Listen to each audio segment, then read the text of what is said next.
Hi guys, welcome to another episode of the COVID Conversations. My name is Kyl Reber. This is a conversation with some people who I hold very close and dear to me, some old friends, some new friends, and just basically some very good people. Now with me on my right or left, however you see him on the screen, is a gentleman that I have known, I think for the better part of probably 27 or 28 years.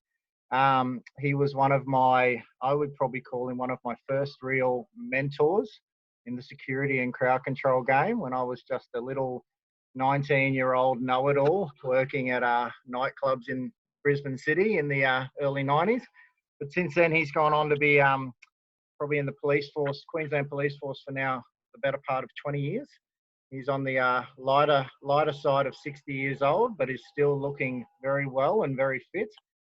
He's got a very strong and proud heritage, and I've always had a lot of time and ears for anything he has to say. So Kas Seden, welcome. It's very good to see you. How are you, Kyle? I am very good, mate. I am very good. When I decided to do this, it was funny. I was going through my friends list on Facebook for ideas, but you were one that just popped straight into my head because without blowing too much wind up your proverbial, you did do a lot for me when I was a young little tacker. I remember many days on the, many nights on the door of Rosie's and later on the Caxton and Festival Hall and all the rest of it. We won't go too much into those stories because we don't want to get incriminated, but they were good days, my friend. They were good days.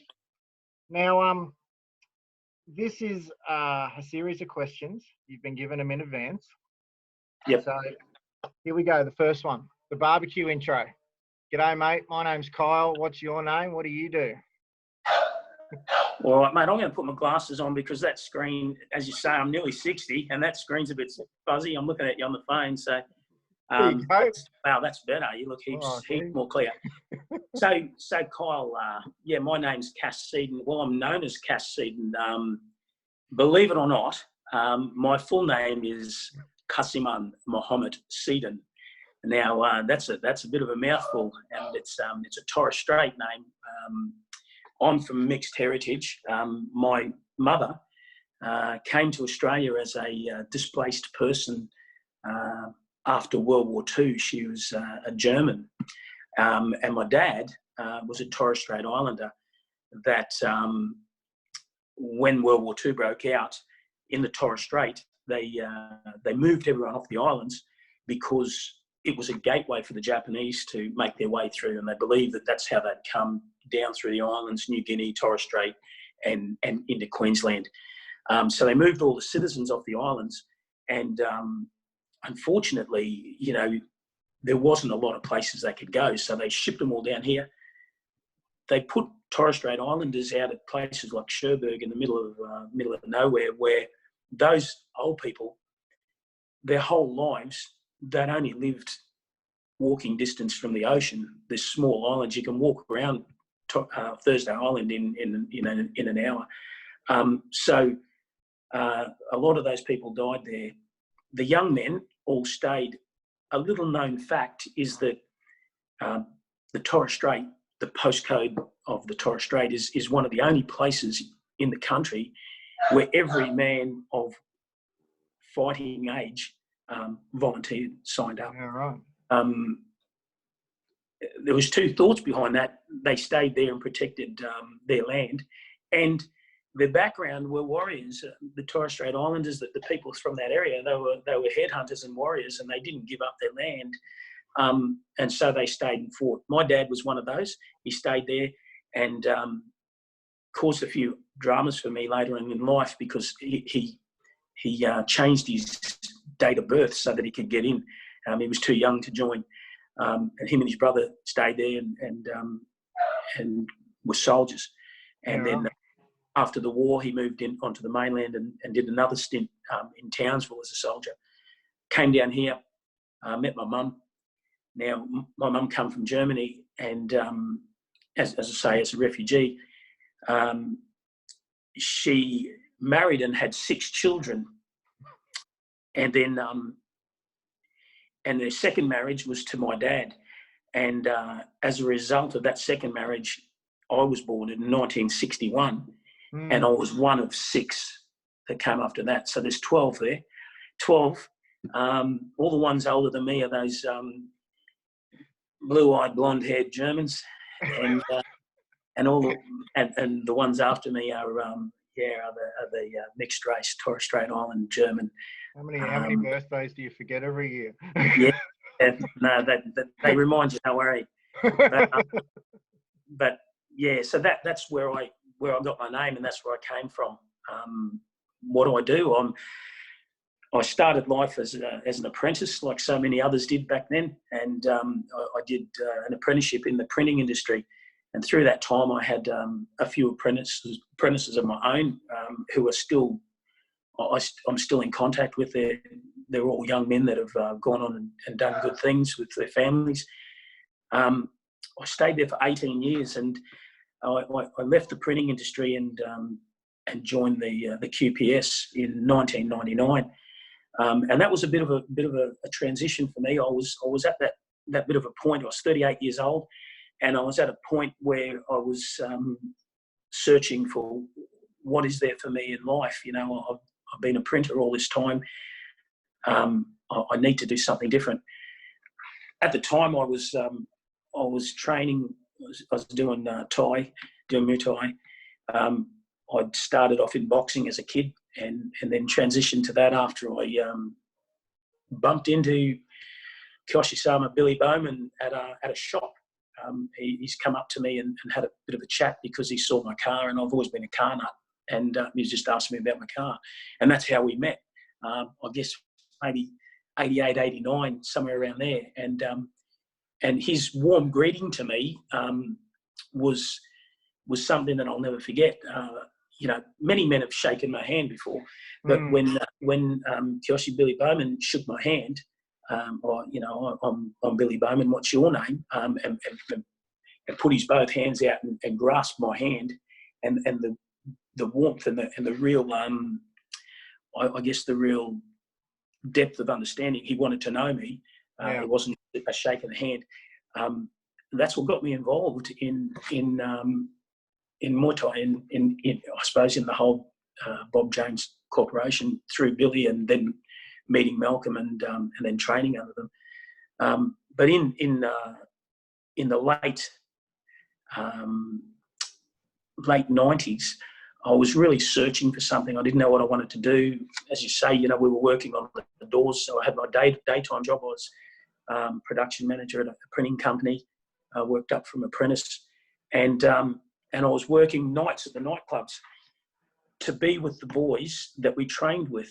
And, you know, there was all those lads, you know them, Kyle, you know, the Graham Lloyds and, you know, the KBs, the Christian Bundells and Jared Jones and Ryan Mahoney and all those boys. And it was just Brad Bubb, Trent Thomas. It was being with those guys each week. It was a real dream team, wasn't it? It was, mate. And you know, you surround yourself with people like that, and it keeps you stable. So at that time, I was really hunting, and I had an opportunity to go out to the police academy and do some training out there, and that was through a fellow named Craig Booth, who was a police officer who had done powerlifting with me in the early days and done Thai with me, and the other person out there was Chris Haseman, who needs no introduction to the martial arts world. And Chris and I knew each other also from security from the old days. So I went out there, fell in with these guys. I was going out a couple of nights a week. We were after the academy closed, there was a fellow named Bill Turner who was an inspector, and he was a big fella, big Scotsman. He's a judo player. And we got out there and we started transitioning from standing to ground and wrestling. And it was pre any MMA. It was pre any, you know, any of that stuff at all. The internet wasn't like it is today. You know, we hadn't even heard of the Gracies. You know, but we soon found out about them. You know, so that's what we were doing. We were out there and we were wrestling, and and they just called it grappling. We went out for grappling a couple of nights a week. And through that, I decided to join the QPS. I was standing on the door one night at the Caxton and talking to one of the other boys, and he said to me, mate, I'm leaving. I've joined the police, and I start up in a couple of weeks' time. And I said, man, that's so cool. So am I. And it was Marty Lampy. Marty Lampy. Yeah, so Marty and I went to the academy together, and we'd been working on the doors, So, so that's what happened. And then I got into that, and 3 years in uniform, I went across to plainclothes. And so 2003, I went into plainclothes, and I've been an investigator and then a detective since then, and still there. I worked in the CPIU, the Child Protection Investigation Unit, for a long time. And for the last 3 years, I've been in a role which is a gateway crime team. And what we do is we just specialise in breaking in as property offences, stolen cars, and that's our bread and butter. So I've got a small team that I work with, and there's a couple of us that are there full-time, pretty much full-time, and the others rotate through. And the purpose of that is that they come in, they do some investigation, they obviously they can't help but boost their resume by doing that, by catching crooks and doing those protracted investigations, and then hopefully they move on and take up a career in plainclothes. So in the last say 16 months, there's been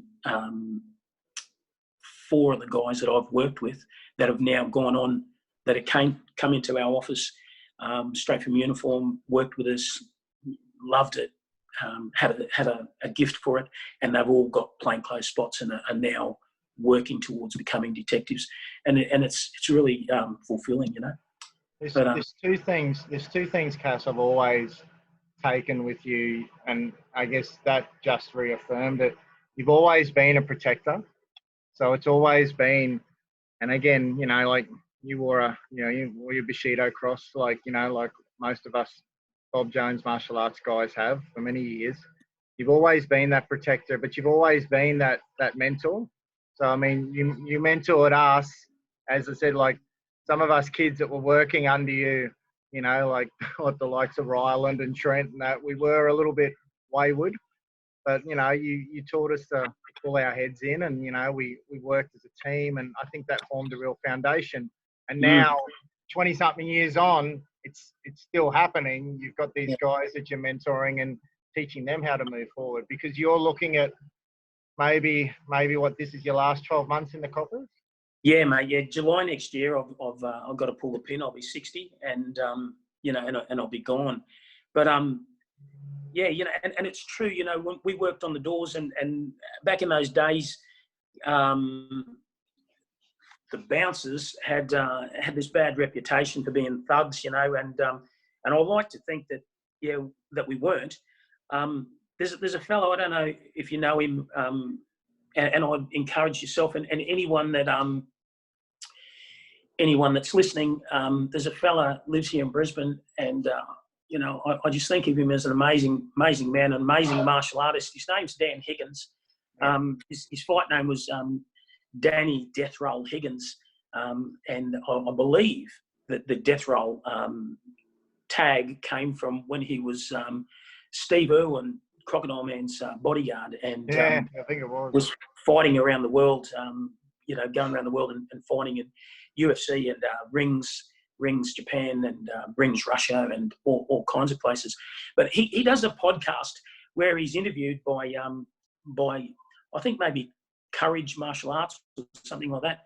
And if you watch it, he says something that's totally profound, and it's been a belief of mine for a long, long time. And he said, in that he says, what the world does wrong, or the world is doing wrong, is that we've got to allow men to be men. We've got to allow boys to be boys, and those boys to grow into men, and men to be men. By our nature alone, men have this maybe wonderful, maybe a curse, testosterone, pumping through our veins, and it leads to aggression, and over the course of the world, men have always been the more aggressive of the two sexes, and been involved in warfare and plundering, pillaging, whatever. If they can fight each other to see who comes on top, they will. It's in the animal kingdom as well. Two bulls see each other, they have a blue. Two lions see each other, they have a blue. The thing is that there needs to be an outlet for that aggression. And in martial arts and any form of physical exertion, there is the outlet for the aggression, whether it be playing footy or whatever.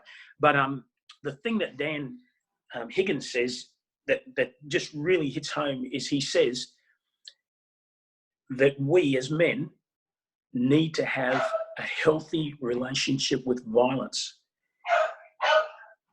And that doesn't mean that you are a violent man. So having a healthy relationship with violence does not make you into a violent man. It makes you able to channel your aggression into an appropriate avenue, and that rolling around on the mats, grappling,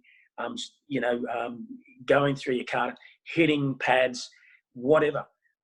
That's where that goes. Going to the gym, pumping iron. We all need that. We need it. I'll mention my young fella, Matty. You know Matty, and Matty's 30 years old now. He's had more than 40 pro fights. Is he a violent man? No. His sport is incredibly violent. He's a boxer. He's a Thai fighter. He's now progressing across to MMA. His sport is incredibly violent, but he's not a violent man. He's never had a fight outside the ring. Yeah. He didn't have a fight at high school. But that's having a healthy relationship with violence. And I think that's a great thing that Danny said there. Really something to think about, isn't it? Because there is that, unfortunately, I've had it 3/4 of my life, that misconception that because you do this, it means it transfers into everything else that you do as well. So now we know you, what's something you're passionate about? This can be anything. The funny thing, because there's a lot of things I'm passionate about, and I can throw it straight out there and say, fishing. I love fishing. I'm passionate about fishing. I'll fish off a beach. I'll fish off a rock. I'll fish out of a boat. I'll fish out of my kayak, and I'll spearfish as well. And if it was raining today, I'd probably throw a line in the puddle out on the footpath. That's one of my passions. And that comes from my background. They say that the Torres Strait Islands are saltwater people. We come from the saltwater people, and we do. We're from islands. Fish and sea creatures are what we're all about. I love nothing better than putting my head under the water. But I'm on a more philosophical note. I'm passionate about teaching, about people learning things. I think that there's simple things in life can teach us stuff. Again, from a podcast or from something I watched on the internet. For many, many years, I can't even remember how long, but probably most of my married life, or all of my married life, I'd get up in the morning, and if I was the last one out of bed, I'd make the bed. I did it this morning. I'd do it without thinking. And I've done it for a long, long, long time, and I didn't really think about it. I just do it. And the only time I don't is Jen will say to me, I'm changing the sheets today, don't make the bed when you get up. Because she's up. She's the person that gets up and wakes up the birds in the morning, I think she just turns this handle and the sun comes up. She's a very early riser with her sport because she's a trail runner. But I watched this podcast, or it wasn't a podcast. It's on the internet, on YouTube, and the fella, his name is Admiral McRaven, William McRaven, I'm sure you may have heard of it. The make your bed speech. That's the one, mate. And it all made sense, you know. That was, I think, 2013, 14, and he was doing a speech to the University of Texas. All these young fellas and girls going out there into the world after studying for many years, and they're going to be the doctors, the lawyers, everything, you know. And he gets up, and they're expecting. He's a Navy SEAL, you know, admiral, and they're expecting him to have this speech about Navy SEALs and how they, you know, do this, that, and the other. And he gets up and he says, the first thing he says is, if you want to change the world, start by making your bed. And there's a laugh from the audience. And he goes on and he explains that. And he says, it's the little things in life that matter. The first task of the day, when you wake up, you make the bed, that task is completed and you are now free to move on to the next task. Uncompleted tasks are what holds us back. You're always looking back, you're going backwards to fix stuff that you haven't fixed, rather than moving forward from this task to that task. And, you know, it makes sense for a lot of things in life. Completing a task gives you the motivation to move on to the next task. And he finishes that speech. He does go into a bit about SEAL training and everything else, but he finishes that speech by saying, you know what, if you end up having a rubbish day, you go home at the end of the day and you're thinking about all the rubbish that's been piled upon you all day and how it didn't go real well. At least you've got a nice made bed to lay down in, you know. And he's right. Like it's just that getting those little things sorted for the day. Yeah.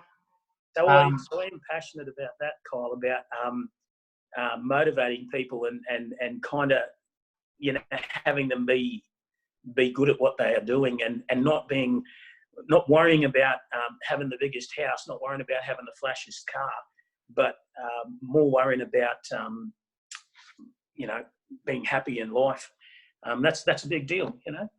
It is, mate. It is, and I love that. I love that speech too. I just love everything it says. Yeah. So, what's on Kas's bucket list? Because you've done a lot in your life, seen a lot. What's left to do, mate? Mate, the bucket list for me is a you know, it's a very small bucket. We've done a lot of the things that we want to do.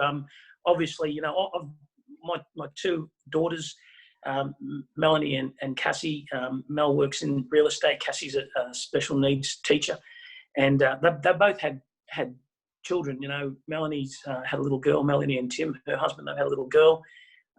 Lucy, who's just beautiful 2-year-old, and Cassie and Benj, her husband Benj, they've had a little boy, Zeke, who's 1-year-old. And you know, one of my bucket list is to, as funny as it sounds, is to take those kids, those grandchildren, and any more that are coming along, back up to the Torres Strait, and teach them a little bit about their background and their heritage. There's a lot to be said about where we come from, who we are as people because of our ancestors, because of, you know, your grandfather with one arm, because of those people that went before us. There's a lot of power and a lot of things that can be said about that. We've lost your video. Yeah, what's happened there? Let me just finish that. There we go. Am I back? There we go. He's back. Yeah.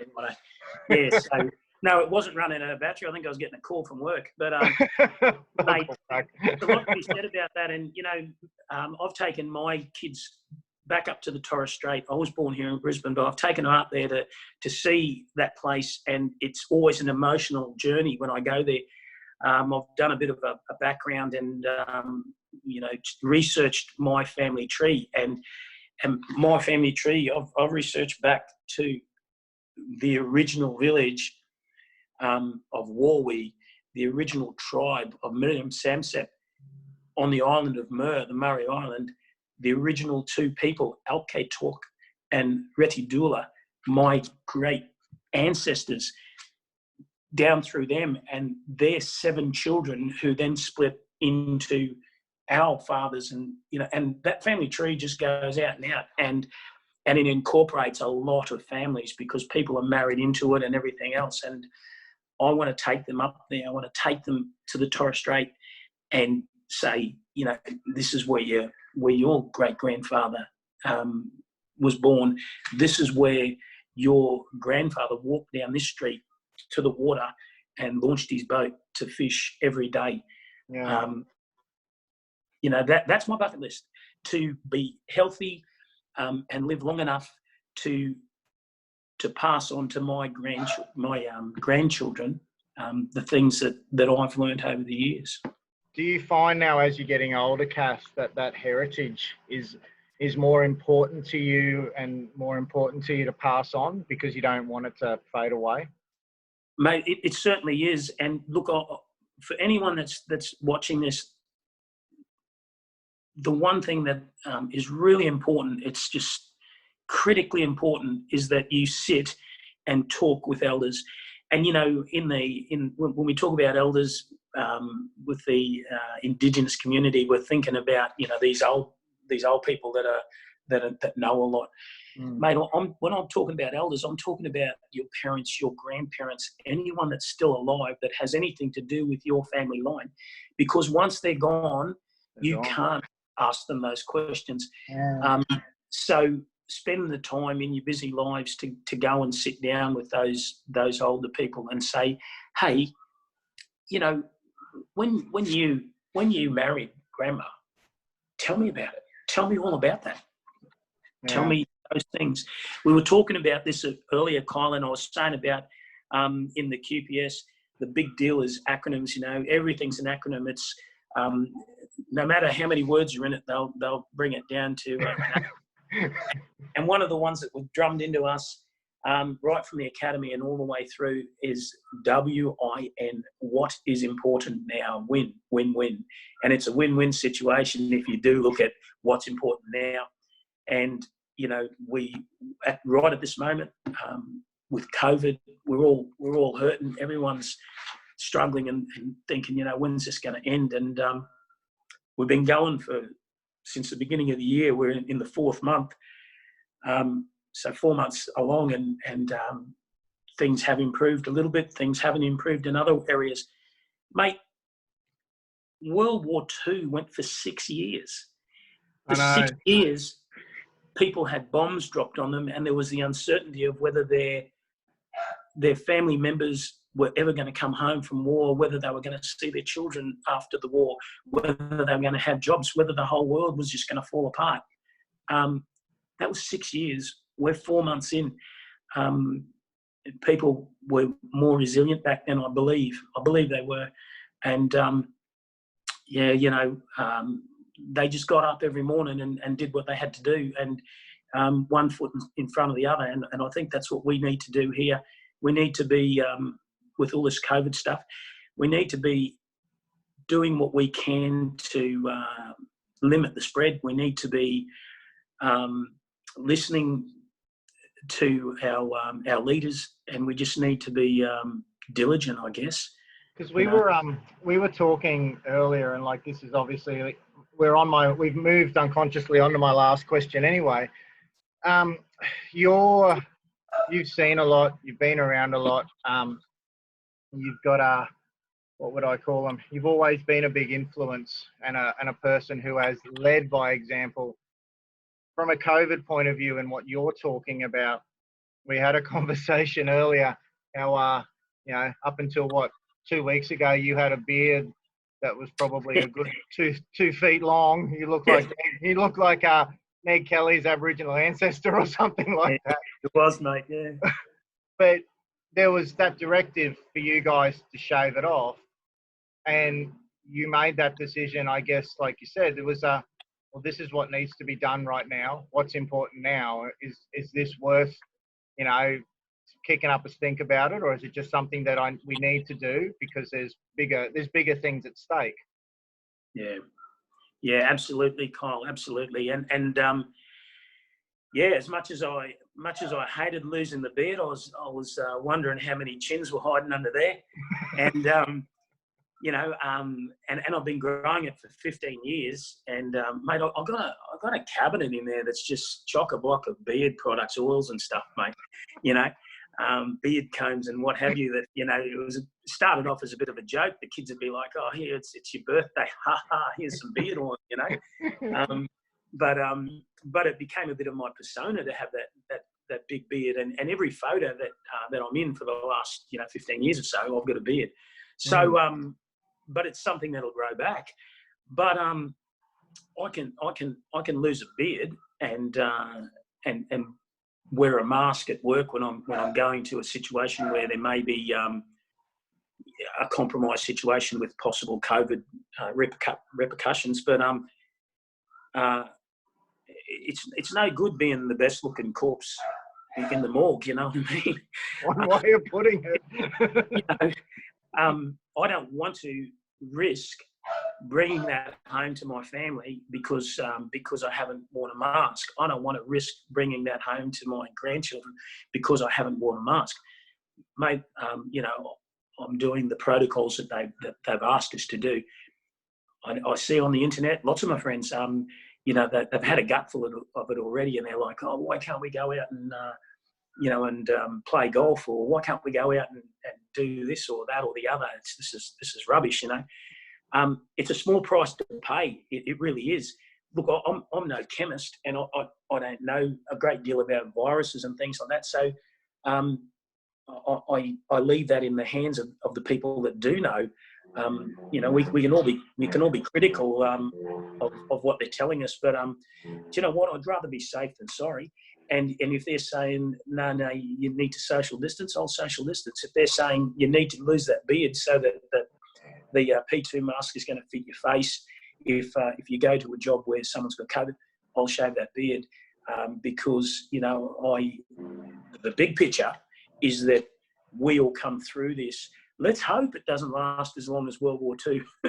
and we're still talking about it in 6 years' time. I certainly hope so, mate. Yeah. So for you to take that away, like, what can you see society? Is there anything you'll do different when we get the green light, so to speak? But mate, I've seen a lot of, as I said, I mentioned to you earlier, with working the shift work, I'll come home and I don't want to go to sleep. It's midnight. I want to wind down. So I'll quite often watch things on YouTube and other podcast type things and look at what people are saying. And there's been some really fantastic inspirational stuff where smart people who can use a computer have done these little things up and as encouragement, and they're saying, when COVID's gone, these things will happen. People will visit more often because now they can, and people will want to get close to each other because now they can, and all those things that have been restricted to us, we then will take advantage of, and I hope we do. I really do. I think we will think smarter in the future because of these things. Yeah. Because history shows us that after every significant event, there is fallout that continues for a long period of time, and some of that is from the learning curve that we have during that during that incident, whatever it may be, that critical incident. So I'm hoping it will change. We are a very tight family anyway. I speak to my boys every day. I speak to my girls every second day. We're always calling each other. We've got a group chat, etc. I love nothing more than being with family, and so it hurt us when we couldn't go up to visit our grandchildren. And I mean, we could sneak under the radar and do that. Anyone could. You could, like I said to you earlier, I could go out there and stand up in the cul-de-sac and talk to my neighbour and shake hands and everything else. We choose not to because we're trying to assist with this this whole pandemic falling on its head. What is important now? Yeah, what's important now? What's important now is that we deal with this pandemic, and and in whatever way we can. And as I said, mate, I don't count myself as a smart man. I'm a jack of all trades, and I've done very little with pandemics over the years. Very little. Very few of us have. So I'll leave that to the blokes that and ladies that do know about that stuff. And if they're telling me shave your beard, wash your hands, social distance, you know what? I'll do that. And I've got everything to gain and nothing much to lose from doing it. So that's my my take on it anyway, you know. But mate, just before we kind of, I guess we're coming towards the end. Yeah. Before we come to an end, mate, I've been thinking about a bloke for a couple of weeks now, or for about a whole family actually for a couple of weeks now, and I don't know if you can see it on your screen there, but the shirt that I'm wearing here today. So I'm wearing my Iron Fist shirt that was given to me by Dan Bell when Matty was training under Dan, and Alan, Dan's dad, mate, he's very crook. He's doing it tough. Just a mountain of a man, and a man that again is really inspirational and done a lot for Muay Thai in Queensland. Absolutely. And he's very, very gravely ill, and I really feel for the family. And I just want to say to Dan and to his sisters, his sister and his brother, and just to say and to his kids as well, that we are thinking about him, and and their dad, their granddad, Alan Bell, mate. If you do get to see this, we will meet again one day, mate. We will meet again, and he's just, as I say, they come and they go, and people in our lives, and in the early times, I'll tell you a very funny story about Mr. Bell. When Dan was a young man, and he just started going out to the nightclubs, and he came into Rosie's, and I remember seeing Alan, might have been at Festival Hall. I don't even know where it was now, but I remember him saying to me, when Dan comes in there to the nightclubs, you just make sure he doesn't drink too much and he doesn't, get in any trouble. No, he never did. No, he never did. Dan never got in any trouble. Dan's on my list actually, Kas. So maybe you can watch his one day too. I will, mate. I will. But mate, that's all we got time for. So sure, mate. Yeah. Just for anyone who basically, I guess for all those that are watching this, I want to really thank you. As I said, you've always been a big influence to me. You probably saved my little scrawny late teenage ass on a number of occasions. And I want to thank you for that. And I also want to thank you for, I guess, always being that guy that did lead from the front, always did lead by example. From everything, you're still doing it, and you're still doing it well. So, mate, thank you very much for your time. No worries, mate. Cheers. Have a good day. You too. So for anyone else, this podcast will go up soon. There'll be more coming up. Make sure you subscribe to the YouTube channel. You can follow us on our Facebook and Instagram pages. That's all we have. Kas Seden, been a pleasure. Thank you. Bye-bye.